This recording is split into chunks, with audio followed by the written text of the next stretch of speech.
Alors bonjour, bonsoir, ici Bruno Tremblay pour le RPG A Week, saison 2, question 41. La question d'aujourd'hui est de Christophe, de la chaîne Jeux de rôle Pilule Rouge.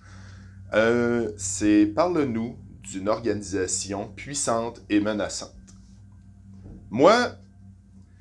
Moi, j'en ai eu une par le passé dans ma game de fusion que ça se passait dans mon monde que j'ai renommé Paradoxe. Il y avait une organisation qui s'appelait l'Agence interdimensionnelle qui a détruit l'Agence temporelle et interdimensionnelle. Puis leur but, c'était de rendre tout parfait, éliminer tout ce qui était... Ah, je vais inviter, je pense...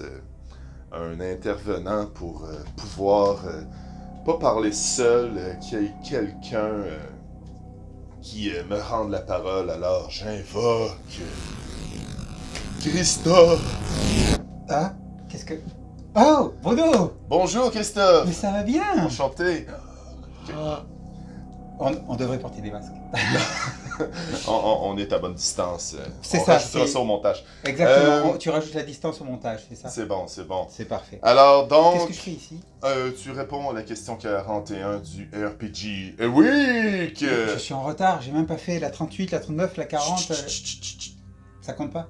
C'est pas grave, d'accord. c'est pas grave. C'est pas grave, tu le rajouteras dans ta liste éventuellement.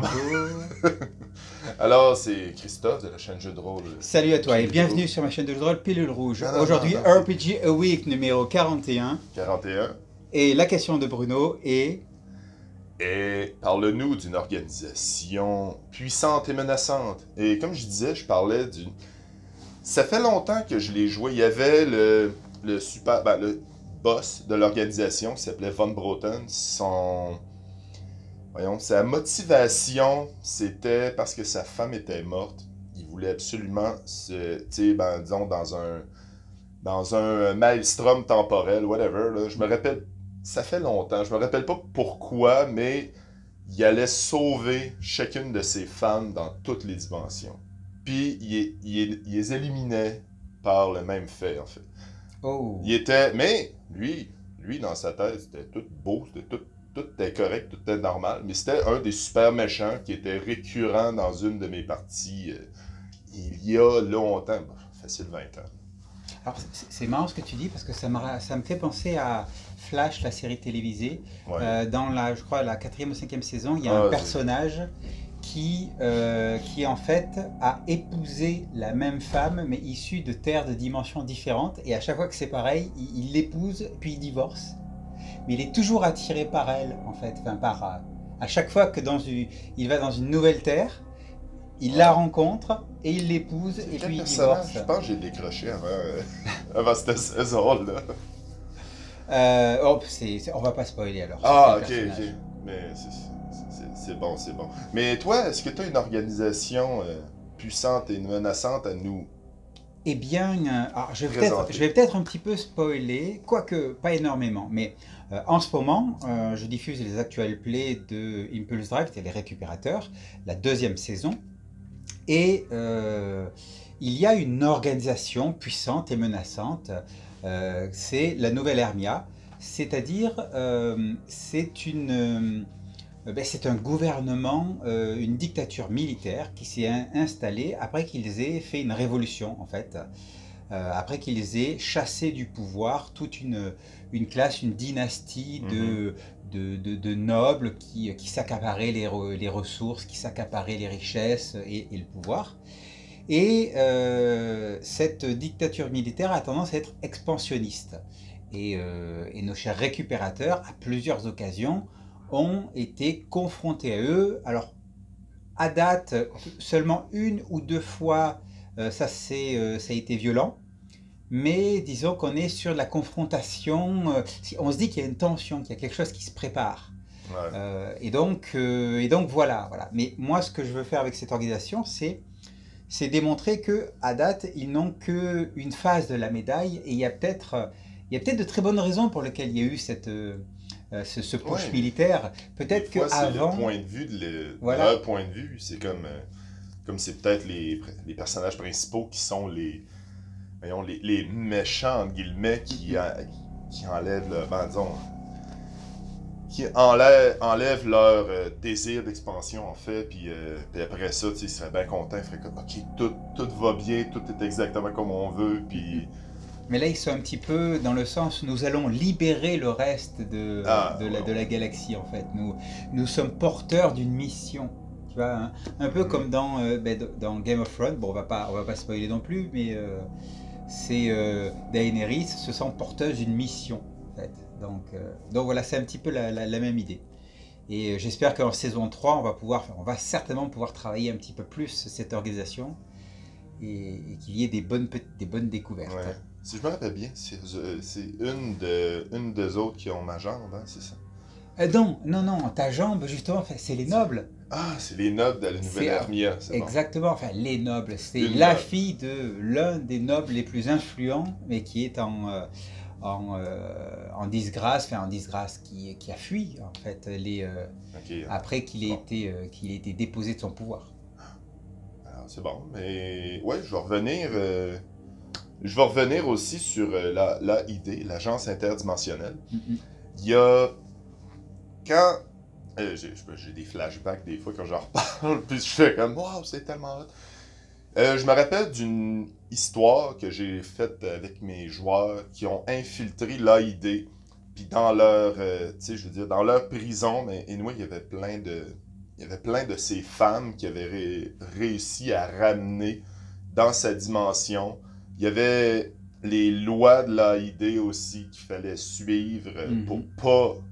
Tu sais, disons que t'arrives quelque part puis tu crées une nouvelle réalité à cause que t'as oublié des trucs qui n'avaient pas de rapport là. Fait que il y avait des lois avec ça.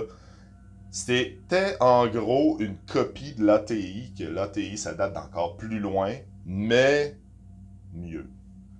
Tu sais, genre la version plus... pas militaire, mais plus organisée. Puis l'ATI faisait à peu près n'importe quoi, mais l'AID était plus strict, encore plus strict. Puis ils ont considéré aussi un jour que l'ATI était une aberration qui ne devrait pas exister, puis ils sont débarqués, puis ils ont fait le carnage total. Fait que... Mais sans tomber aussi dans le cliché du super méchant qui veut absolument tout détruire. Des fois, je trouve que c'est bon d'avoir des motivations derrière un méchant. Ça ramène à une autre question du RPG Week. C'est exactement ce que j'allais dire. Il y a eu une question du RPG Week sur qu'est-ce qui fait un bon méchant. Un bon méchant, puis c'est vrai, faut que ton méchant, faut qu'il soit attachant.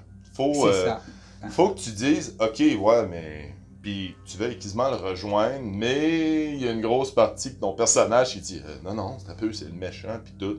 Mais au pire, ça arrive. Il me semble que j'avais répondu pour ma part que il faut que le méchant, pour que ce soit un bon méchant, il faut qu'il soit générateur d'émotions chez les joueurs. C'est-à-dire que le méchant génère de l'émotion chez les joueurs, et donc derrière, le jeu du personnage se fera en conséquence. Et ça, c'est un bon méchant, qui génère de l'émotion. S'il déplate, si tu t'en fous, c'est pas un bon méchant. Il y a aussi dans le Game Mastering Secret que j'ai lu, qui disait que ça c'est un peu plus extrême, que le méchant génère justement des émotions parce que il fait partie des trucs que tes personnages détestent personnellement. Tu sais, disons, ok, lui, il abuse de son pouvoir tout le temps, puis tu sais, c'est comme il fait chier les autres finalement, puis il abuse de son pouvoir, puis tout. Puis là, les joueurs aiment pas ça à la base. Fait que c'est sûr que ça aide encore plus à détester le méchant, puis que leur réaction soit encore plus des vraies réactions en fait. Des bonnes réactions de personnages. Mais des fois, se mettre dans la peau du personnage pour les réactions, c'est pas évident. Faut que tu mettes dans ton mood de personnage. Faut avoir... Ça aussi, c'est une autre question du RPG Week. Eh oui. Se mettre dans le mood de notre personnage. On va les passer en revue toute la gamme. on va se faire un RPG Week à la marque. 4 heures. 4 heures. En 4 heures ici, je sais... non, ça, il est bon. Il est excellent. Marc de la chaîne Mon Oncle Marc. On va mettre le lien en bas. En bas. Ce bas-là. En bas. Mais c'est bon, ouais, ça dépend où on est. Mais on pourrait continuer là-dessus, mais je pense qu'on a fait un peu le tour de la question. On a quelque chose à rajouter? Eh bien non, non, de mon côté, j'ai pu parler d'une petite organisation, mais moi je dirais, incluez des organisations dangereuses et menaçantes dans vos jeux, mais ne le faites pas forcément trop manichéen. Il faut donner des nuances, quoi. Et puis de temps en temps, une bonne organisation qui est méchante juste parce qu'elle est méchante, oui. Ben c'est bien aussi. On se pose pas de questions et on y va. C'est vrai. Voilà. C'est ça qu'il faut. Comme les crottes-sang dans les récupérateurs. Voilà, les ils sont méchants, eux. Voilà. Je les déteste. Ils sont très très méchants. Bon. Eh bien, je te remercie de nous avoir écoutés jusque-là et je te dis à bientôt. Et le mot de la fin? Bonne journée et surtout, profite de la vie et du soleil.